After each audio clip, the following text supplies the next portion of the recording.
Good afternoon and welcome to Solent Sports News. I'm Seb Zani with your 4 o'clock sporting headlines. To start with today, the presence of VAR in English football has had tough consequences for Southampton.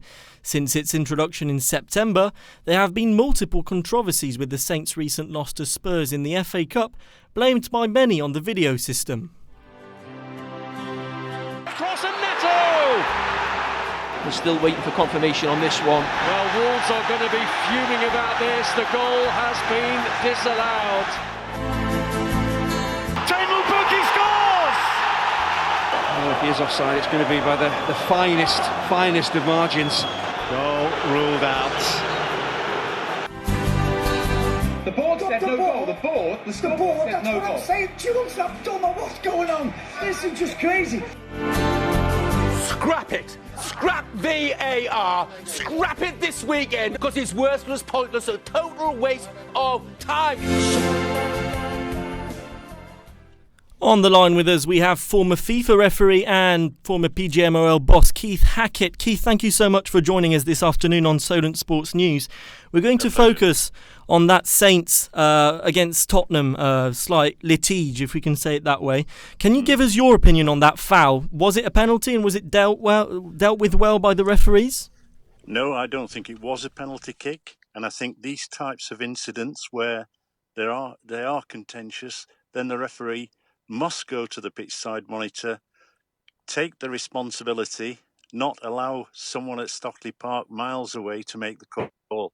And I think that way, even if it is and remains contentious, it's sold in a much better way rather than us all left in the air, not believing the outcome. Do you think they made that decision a bit too quickly? Yes, I do. I think that the process needs that. Ultimately, on a big call like that, the referee to make the decision, not someone sat in a room too far away. So I'm quite clear. I don't think it was a penalty kick. I've looked at the video several times.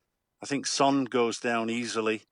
For me, it's a doubtful decision. Therefore, referee, go and see the monitor and see for yourself. And in that way, whatever the outcome, it's a better decision. It's sold to the public. It remains with the referee and not someone in a room 100 miles away. Thank you very much, Keith, for your intervention here this afternoon on Solent Sports News. Have a good evening and we'll see you soon. Thank you. Thank you very much. Moving on, the Premier League is again changing its transfer deadline.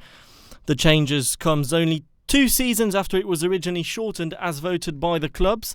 The newly extended deadline will run to the traditional date of early September into the start of the season.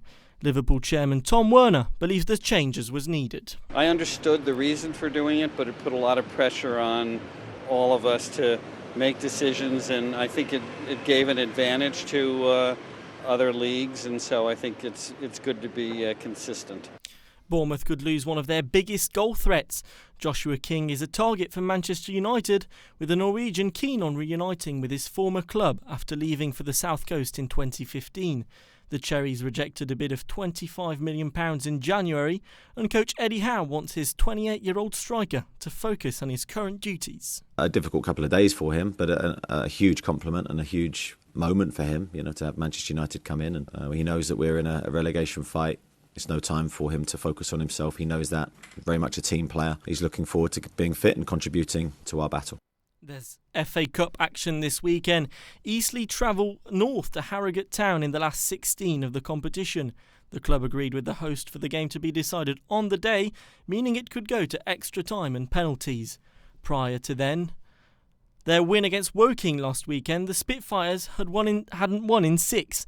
The last time the two sides played, Scott Rendell scored a hat-trick in a 4-2 Eastleigh win. Kick-off at the CNG Stadium at 3 p.m. on Saturday. In Spanish football, the two giants of Spanish football, of course, were both embarrassed last night. Real Madrid lost 4-3 to Real Sociedad, and Barcelona fell 1-0 to Athletic Bilbao to exit the Copa del Rey. Marca contributor Henry Flynn explains the reasons behind these events. Well, the tournament has been shorted to one-legged fixtures over the quarter-final stages, which is a change from how it has been in recent years. It's given the smaller teams a better chance of causing upsets, and both managers chose to rest key players. It was Modric on the substitutes bench for Real Madrid, and Barcelona rested Griezmann, which didn't help either team. The coronavirus is having a profound effect on the sporting world. Chinese authorities are currently fighting to stop the spread of the disease, which has so far claimed the lives of over 600 people. Multiple events, including the World Athletics Indoor Championships and Snooker's China Open, have been cancelled amid fears of the virus. Snooker commentator David Hendon told Sun Sports News that cancelling the Chinese tournament was the right thing to do. I think the decision was taken. It's probably best to cancel it. A decision I'm sure wasn't taken lightly, but I think it's the right one because there's no immediate prospect, I think, within a couple of weeks of everything being back to normal again. Saracens Rugby Club have been dealt another blow. They're subject to a misconduct complaint after Titi Lamositele was used in a cup match against Racing 92 while ineligible. The complaint comes just a month after Saracens were told they would be relegated for breaking salary cap regulations. Also in rugby, England will be looking to bounce back in the Six Nations. Eddie Jones' men were defeated 24-17 by France last Sunday, despite a strong second-half display.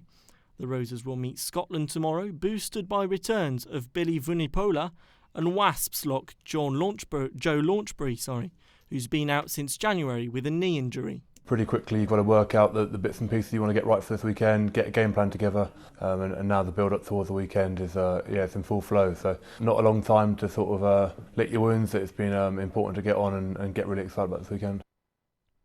That's all from us now. Remember, you can keep up to date on our website solentjournalism.co.uk as well as on our social media platforms across Facebook, Twitter and Instagram. See you in an hour.